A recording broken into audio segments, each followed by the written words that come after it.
Mail-order bride showed up in a wheelchair for marriage, then the single-dad rancher shocked her. Montana Territory, spring of 1879. The wind smelled like fresh timber and steel. A trail of coal smoke curled across the pale morning sky as the westbound train screeched to a halt at the dusty platform of Hollow Creek Station. Mountains loomed in the distance, and beyond them, a land still too wild for promises, but not too wild for hope.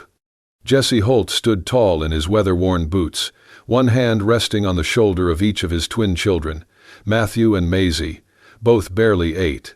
His broad-brimmed hat shadowed eyes that had seen too much: war, drought, death. But today, for the first time in years, those eyes carried something close to uncertainty. He checked the crumpled letter in his vest pocket again. Clara Dorsey, 27, from Savannah, brown hair, no family, willing to live on a ranch, no mention of... The conductor stepped down first. Then came a porter with thick arms and a solemn face, wheeling someone onto the platform. Gasps rippled through the small crowd. The woman in the wheelchair had an air of calm dignity, chestnut hair tied back in a simple twist, blue-gray eyes steady as open prairie. She wore a modest traveling coat and gloves, and resting in her lap was a leather-bound book, heavy and well-read. Her hands, though delicate, did not tremble. Jesse's jaw clenched. He took one slow step forward, then stopped. She saw him. Of course she did.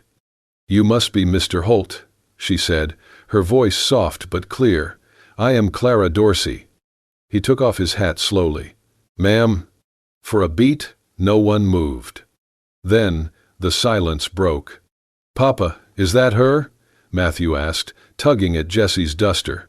Maisie didn't wait for permission. She wriggled free from his grip and ran to Clara with the reckless faith only children possess. She stopped just short of the wheels and peered up. "Why are you sitting like that?" she asked bluntly. "Maisie," Jesse warned. Clara laughed gently. "Because I have a different kind of horse," she said, patting the armrest. "Mine does not need feeding, but he sure makes a lot of noise." Matthew edged closer, curious now. "Is it fast?" "Depends who is pushing," Clara winked. The crowd that had stiffened with discomfort now murmured with faint amusement. "Do you like stories?" Clara asked the twins. Both nodded eagerly. "Well then," she said, holding up the thick book, "let me tell you one. Once upon a time, in the land of red dust and golden sunsets, there lived a cowboy and a dinosaur." The platform hushed. Even the old telegraph operator leaned out of his booth. "A dinosaur?" Maisie giggled. "Oh yes, a real grumpy one," Clara nodded. "He wore a hat too small for his head and boots too big for his claws. But do you know what he wanted more than anything?" "What?" both children breathed. "A friend who wouldn't run away when he roared," she said. The crowd chuckled. Jesse tried not to smile, but his lips twitched. Clara's eyes briefly met his. There was no pleading in them, no desperation, only a quiet strength that unsettled him more than any tearful apology might have. He stepped forward at last, picked up her small valise, and nodded toward the wagon parked beside the post office. "I'll take that," he said. Clara blinked, then nodded. "Thank you, Mr. Holt." Maisie grabbed the back of Clara's wheelchair. "Can I push her?" Jesse hesitated. "It's all right," Clara said, looking up at him. "She can learn. So can we all." As they moved toward the wagon, Jesse glanced at the letter again. He had expected many things from a mail-order bride. But not this. And certainly not her. Clara moved into the Holt ranch under a practical agreement, trial weeks before any vows were exchanged. Jesse called it sense. The town called it scandal. Whispers traveled faster than wind in Hollow Creek, especially among women at the general store and men hunched at the saloon's corner tables. "Brings a cripple in a carriage? To a working ranch? Reckon he plans to feed her or marry her. She tricked him, that one. Bet she wrote those letters from a hospital bed." Jesse heard them all. They came in gusts of muttered pity and sharpened contempt, sometimes thrown carelessly in front of the children. He said nothing. He simply saddled his horse earlier each morning and came home after sundown, dust-covered and tight-lipped. At the dinner table, silence hung heavier than the smell of boiled beans. Jesse chewed slow, eyes on his plate. Clara sat upright in her wheelchair, napkin folded across her lap, answering the children's chatter with gentle warmth. One evening, as Maisie yelped softly, Clara set down her fork and wheeled closer. With delicate fingers, she plucked a splinter from the girl's tiny finger, then pressed a kiss to the skin. Jesse paused mid-bite. He looked up, really looked, and saw not a woman broken, but a woman who healed without being asked. That night, he sat on the porch long after the children were asleep, lantern dim beside him. He could still hear her laughter with them, soft and unrushed. Something in him twisted, unfamiliar and unsettling. Inside the house, Clara wrote. The journal became her shelter. It absorbed her thoughts when Jesse avoided her eyes. It heard the cruelty of the town before her lips could. It knew her shame about the deception, using her sister's name, hiding what she could no longer hide. And still, she wrote, I do not blame Jesse, one entry read. He never asked for this. I do not think he knows how kind he is when he says nothing cruel. That, in itself, is rare. One late afternoon, Clara forgot to return the journal to her room. It lay on the corner of the kitchen table beside folded laundry and a half-eaten biscuit. Jesse entered, shirt damp with sweat. He reached for a cloth, his hand brushing the leather cover. He hesitated, drawn not by curiosity but by weariness, by a need to understand the silence that stretched between them. He opened to a random page. I know he regrets. I see it in his shoulders, the way they carry more than cattle. I do not blame him. I am not what he expected. I am what no one expects. But the children laugh when I read, and that is more than I thought I'd find out here. His grip tightened around the journal. Another page. I used her name because mine felt poisoned. Clara's name meant youth, meant freedom. Mine was pity wrapped in legacy. I could not bear to be seen as less than a woman. A soft gasp behind him. He turned. Clara sat in the hallway, eyes wide, lips parted. Jesse began, closing the book gently. It was on the table. I didn't mean to. You read it, she said, voice breaking but even. He swallowed.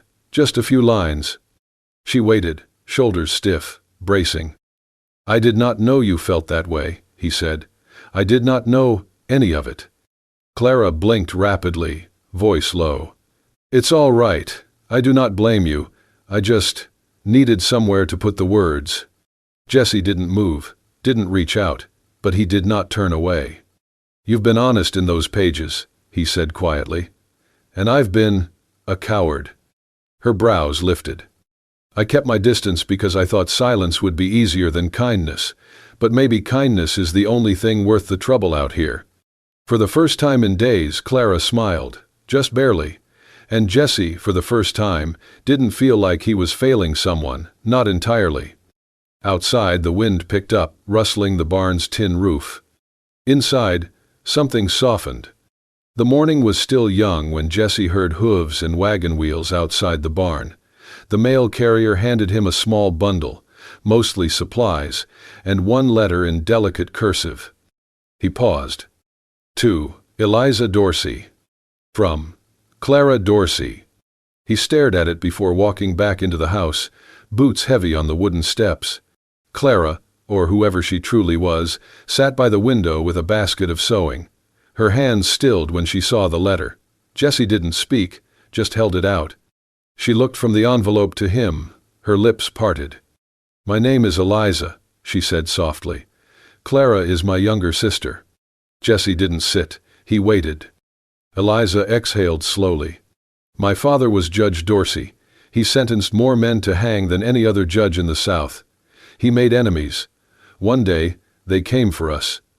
Her hands gripped the wheelchair armrest. Her voice was steady, but Jesse noticed her throat move when she swallowed. They broke in while we were alone. I pushed Clara behind me. One of them grabbed me. I fell from the second-story balcony. Broke my spine.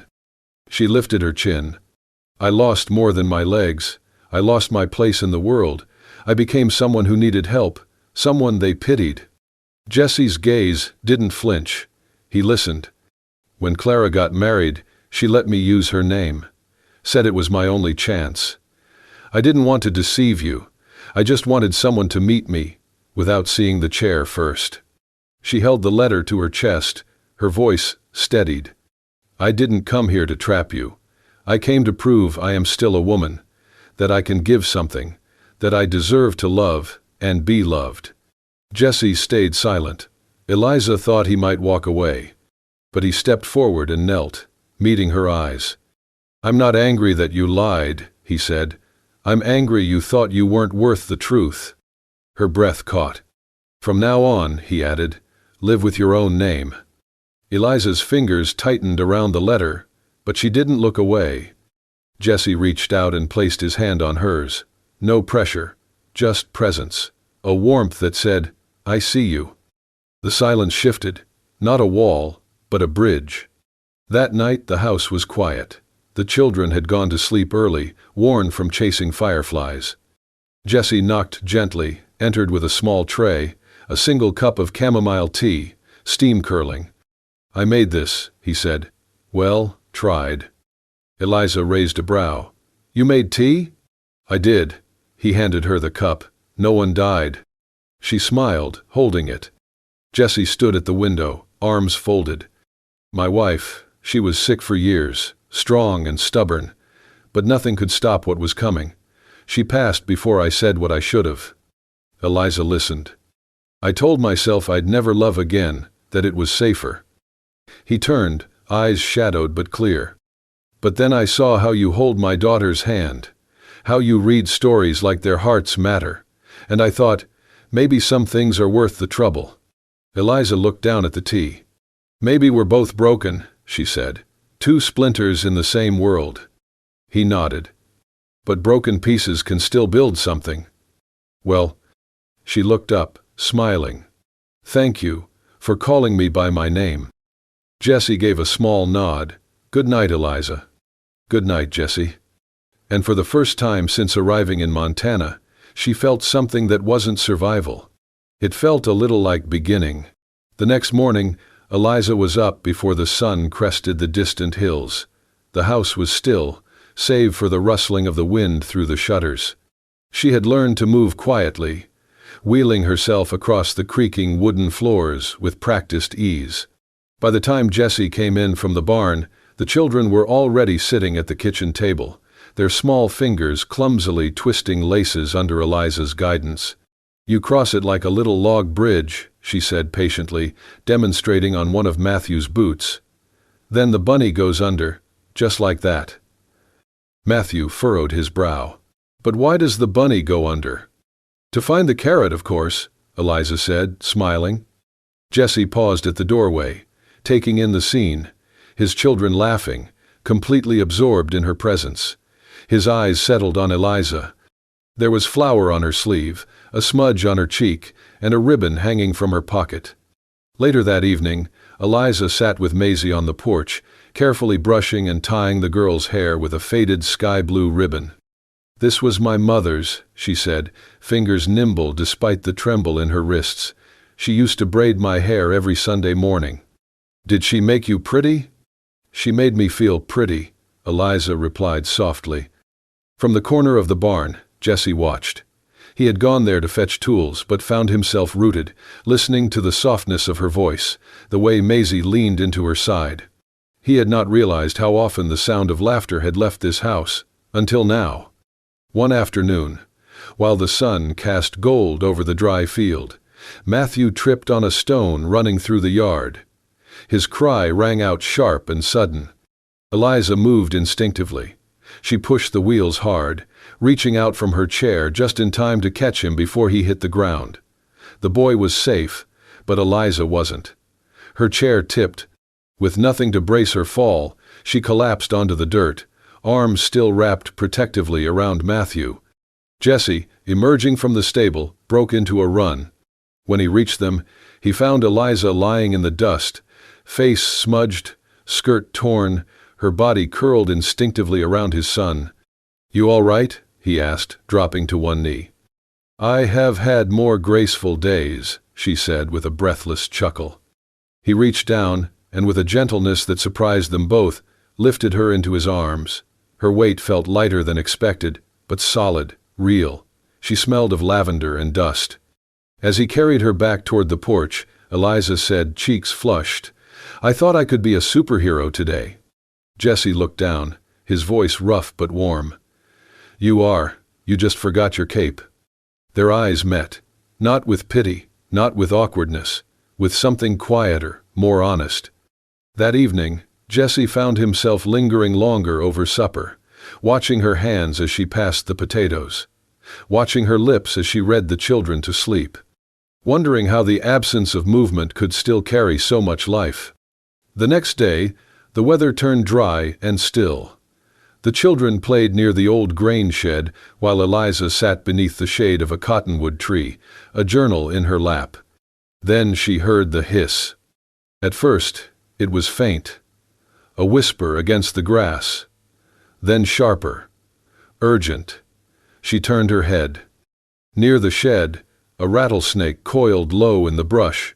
Maisie stood just feet away, back turned, humming as she gathered wildflowers. Eliza's heart slammed against her ribs. "Maisie!" she shouted. The girl didn't hear her.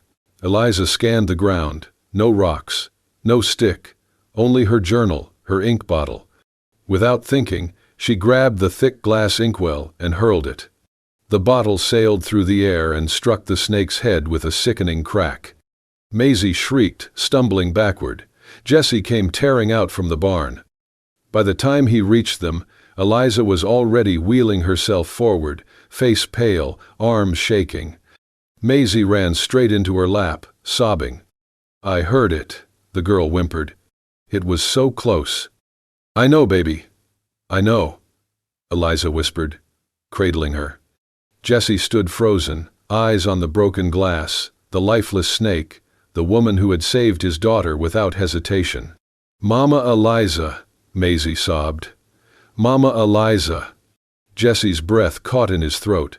He did not speak. He could not, because in that moment, words would never be enough. The town of Hollow Creek had always kept to its quiet routines, Sunday sermons, cattle auctions, and gossip that flowed quicker than spring runoff. But Eliza's presence on the Holt Ranch had stirred something deeper than curiosity.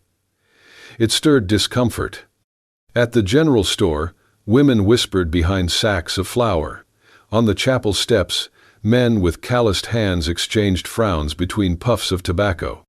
"She's crippled," one muttered. "Mail-order bride, my foot," she conned her way into his house. Poor Jesse. A man like him could have married up, a proper woman. Should have picked that nurse girl, Linda May's daughter. She's sweet and whole. It wasn't long before someone organized a town meeting, not official, just a gathering, as they called it, in the old schoolhouse near the well. Jesse was invited, expected, pressured. He showed up. The room smelled of chalk dust and pine. About 30 townsfolk filled the benches, storekeepers, ranch hands, housewives, and Pastor Clayton seated up front like a judge waiting on a verdict. Jesse stood by the door, arms folded, face unreadable. Mayor Hawthorne cleared his throat. "Now, Jesse, we're here because folks are concerned." "About what?" "About your situation," said a woman with tight lips and tighter hair. "You have 2 young children, and a ranch that needs running. And that woman, her name is Eliza," Jesse cut in. Another man stood. "You're a good man, Jesse, but it's not too late to reconsider. Linda May's daughter is still unwed. That girl's a healer. Eliza's—" He trailed off. Jesse unfolded his arms and stepped forward, boots echoing across the old wooden floor. "She's what?" he said. "A woman who can't walk? A woman who reads to my children every night? Who taught my son to tie his boots? Who threw a glass bottle at a rattlesnake to save my daughter?" There was silence. Jesse looked around slowly. letting the weight of his words settle. "You want me to throw her out because she doesn't fit your picture of perfect?" His voice hardened. "Then you do not know what real strength looks like." No one answered. Jesse took one last look at the room and walked out without another word. That same afternoon, Eliza sat waiting in the wagon outside the mercantile, unaware of the meeting. She looked up when Jesse approached, not with anger in his eyes, but fire. He stepped up into the wagon bed, gently scooped her into his arms. "Jesse, trust me." He carried her straight through the heart of town, past the smithy, the saloon, the gossiping porches, all the way to the town square where the water pumps squeaked and old men usually played cards. Heads turned, children stopped playing, whispers halted mid-breath. Jesse set Eliza down carefully on the bench beside the well. Then he stepped back, turned to face the gathering crowd, and said loudly, "If anyone still thinks she does not belong here, come and say it to her face." Murmurs rippled, but no one moved. He scanned the faces. Most looked away. A few shifted guiltily. Even the preacher who had once baptized his children said nothing. "She has more heart in her than half the men in this town," Jesse continued. "You all saw what she did. You all heard what she's been through. And you still have the gall to question her worth?" Still, no one spoke. Then, from the back, a small voice piped up, Maisie, holding Matthew's hand. "She's our mama now." The silence broke. Someone coughed. Someone else nodded. One by one, the tension eased, not with cheers, not with applause, but with acknowledgement, slow, reluctant, but real. Eliza sat motionless through it all, her hands folded in her lap, her chin high. Only her eyes gave her away, shimmering, wet and wide. Jesse walked back to her, leaned in close. "They needed to see," he murmured, "what I already know." She whispered, "And what is that?" "That you've already made this place home." The sky that evening turned the color of bruised fruit, heavy, low, and restless. A storm had not yet come, but something else had. A stranger rode into Hollow Creek with a limp and a crooked jaw. He tethered his mule outside the saloon, dusted off his coat, and ordered whiskey like he owned the land. No one recognized him. No one welcomed him. But when he saw Eliza roll past the storehouse later that afternoon, the glass in his hand cracked. Jesse knew the moment he saw the man that something was wrong. There was a stillness in the air, the kind that settled over the plains before lightning struck. It was that night, after supper, when the knock came. 3 knocks, heavy, slow. Jesse opened the door, hand instinctively resting near his holster. The man stood on the porch, face shadowed by the brim of his hat. "Name's Cutter," he drawled. "I'm looking for a Dorsey." Jesse didn't blink. "No one here by that name." "Funny," Cutter replied, eyes drifting toward the light in the parlor window. "I seen a woman earlier today. Looks just like the judge's daughter. That bastard hung my brother 15 years ago." Jesse stepped forward. "You're mistaken." "Am I?" Cutter grinned. "Might be. Still, I think I'll stick around a bit, ask a few more questions." The door slammed shut in his face. Jesse turned to Eliza, who had wheeled in behind him, pale as linen. "He knows," she whispered. "He knows who I am." He didn't waste a second. He woke the children, told them it was a game, a midnight adventure. Eliza bundled their coats, hands trembling as she packed food and water into a basket. They snuck out the back and made for the stable. The night was thick with silence, every footstep echoing louder than it should have. Inside the old horse barn, Jesse lit a single lantern and led them to the far stall, long empty and boarded over. It smelled of hay and cold earth. "You stay here," he said, setting down the lantern. "No matter what happens, you stay quiet." Eliza gripped his arm. "You cannot face him alone." "I will not let him come near you, or them." Her fingers tightened. "If I die tonight, promise me something." "Don't say that." "Promise me," she insisted, voice cracking. "Promise you will never let the children know I was afraid." Jesse looked at her, really looked, and saw the girl she must have been before the fall, before the chair, before all of it. "I promise." He kissed her forehead and left before she could say another word. Outside, the wind had picked up. Cutter was already near the fence line, a lantern swinging in one hand and a revolver in the other. Jesse stepped out of the shadows. "You looking for me?" he called. Cutter turned, eyes glinting. "Well, now, you're braver than I thought." Jesse didn't answer. He backed slowly toward the woods. Cutter followed. What ensued was not a gunfight, it was a chase, a brutal, breathless pursuit through the black trees, the underbrush tearing at their clothes. Jesse led him deeper, further, until they reached the gulch just east of the creek bed. Then, Jesse ducked behind a boulder. The shot came quick and sharp. Then, silence. It was hours before Jesse returned. His shirt was torn. Blood soaked his shoulder. His steps staggered, but his eyes were clear. Eliza gasped as he stumbled into the barn, collapsing beside the lantern's flickering glow. "You're hurt." "He's gone," Jesse panted. "He won't come back." She pressed a cloth to his wound, tears spilling over. "You could have died," she whispered. He looked at her with a weary smile. "So could you." She leaned down, resting her forehead against his. "But we didn't." For once, the night held no fear, only the sound of breathing and a love that had been tested and found true.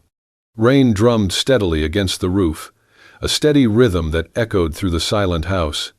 The storm had rolled in at dusk and stayed through the night, as if the sky itself refused to rest. Jesse lay in bed, feverish, his face pale and lined with pain. He had refused to see the town doctor, waving off the suggestion with a muttered, he'd asked too many questions. The wound on his shoulder, though bandaged, bled slowly. Sweat clung to his brow.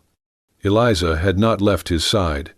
She brewed herbs from a leather pouch tucked deep in her belongings, crushing leaves with practiced hands. She boiled water, wiped his skin with cool cloths, changed his dressing with the careful precision of someone who'd learned to endure pain by managing others. When the children peeked in, wide-eyed and frightened, Eliza smiled gently. "Papa's just resting," she whispered. "Can you keep your toys quiet today? Pretend we're in a library." Matthew nodded solemnly. Maisie tiptoed away, clutching her stuffed rabbit. As the hours stretched on, Jesse drifted in and out of sleep, sometimes mumbling nonsense. Eliza stayed with him, her wheelchair beside the bed, hands never far from his. At midnight, the wind howled and thunder rolled across the hills. Jesse stirred, breathing ragged. Eliza took his hand. "Jesse," she whispered. His eyes opened, slowly, unfocused. "Why?" she asked, her voice breaking. "Why would you risk your life like that? For someone who can't even walk beside you?" His gaze found hers, cloudy but steady. "You can't walk," he murmured, his voice low and hoarse. "But you're the only one who ever made my heart move." Eliza blinked, stunned into silence. He reached for her hand again, this time lifting it gently, pressing it to his chest. It was there, beneath skin and bone and bruises, that she felt the steady thud of his heart. "I don't need your legs," he whispered. "I just need you." She leaned in slowly. Their lips met, soft at first, hesitant, then deeper. It wasn't a kiss of fire, but of something older, truer. It spoke of everything unsaid, everything endured. When it broke, they didn't speak, they just looked at each other, two broken things that had stopped pretending to be whole. By morning the storm had passed. Sunlight filtered through the window in soft, golden beams. Jesse slept peacefully, color returning to his cheeks. Eliza wheeled herself to the kitchen, brewing tea with hands still trembling from the night. A sudden knock at the door startled her. She opened it to find Matthew and Maisie standing there with something wrapped in a flour sack. "We made this," Matthew said shyly. Inside was a scrap of cloth, stained with watercolor paint and dirt smudges. On it, in crooked letters, were the words, "Mama Eliza, thank you for saving Daddy." Eliza stared at the words, unable to speak. Maisie hugged her leg gently. "We want you to stay, forever." Tears slipped down Eliza's face, but she didn't hide them. For the first time, she didn't feel like a guest, or a burden, or a woman pretending to belong. She felt like she was home. The air smelled of wildflowers and fresh bread. The sky was clear, the breeze gentle. It was the kind of morning that felt like a promise. The town had gone quiet after the storm, not the one in the sky, but the one that passed through hearts and changed a place forever. No one spoke ill anymore. If they did, they kept it to themselves. So when Jesse Holt announced he was marrying Eliza, not the mail-order bride, not the woman in the wheelchair, but Eliza Dorsey, there were no protests, just nods, just quiet understanding. The ceremony was simple, just as they wanted. They chose a clearing near the edge of the ranch, where wildflowers grew in lazy rows and the grass bent softly underfoot. A small arch was made from old barnwood and woven with vines. A quilt lay underfoot, stitched by the hands of women who once doubted, now offering silent blessings. Eliza wore a plain white dress, handmade by the pastor's wife. Her hair was braided neatly, pinned with sprigs of baby's breath.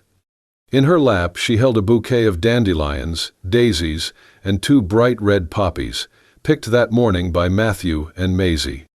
Jesse stood beside her, in his cleanest shirt and boots, still dusty from the land he worked.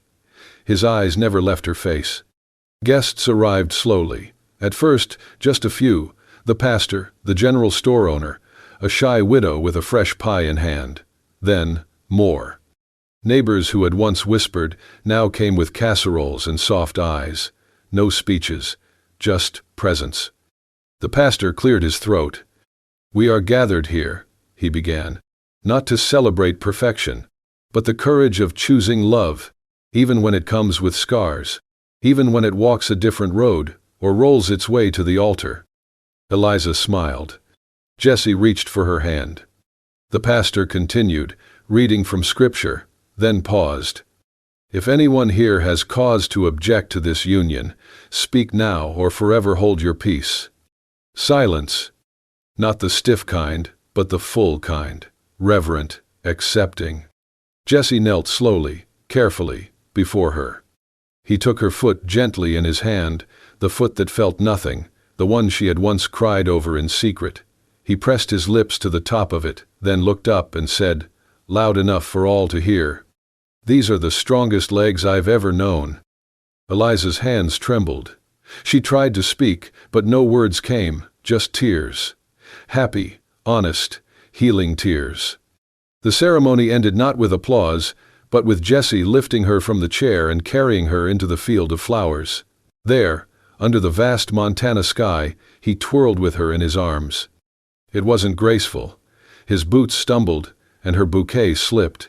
But they laughed. Oh, how they laughed! The children clapped and danced circles around them. And in that wild meadow, with nothing more than sunlight and love to bind them, Jesse and Eliza danced their first waltz, not as broken souls, but as two people made whole by choosing each other. And so, beneath the open sky and among the wildflowers of Montana, Jesse and Eliza proved what the town, and perhaps the world, had forgotten. That love does not walk on perfect legs, nor hide behind flawless pasts.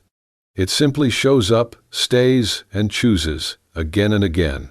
If this story moved your heart, if it reminded you that even the broken can be beautiful, then we invite you to be part of something more.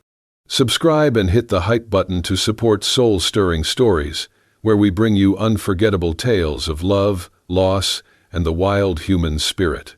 Because out here, where bullets missed but hearts didn't, every story deserves to be felt, every soul deserves to be stirred.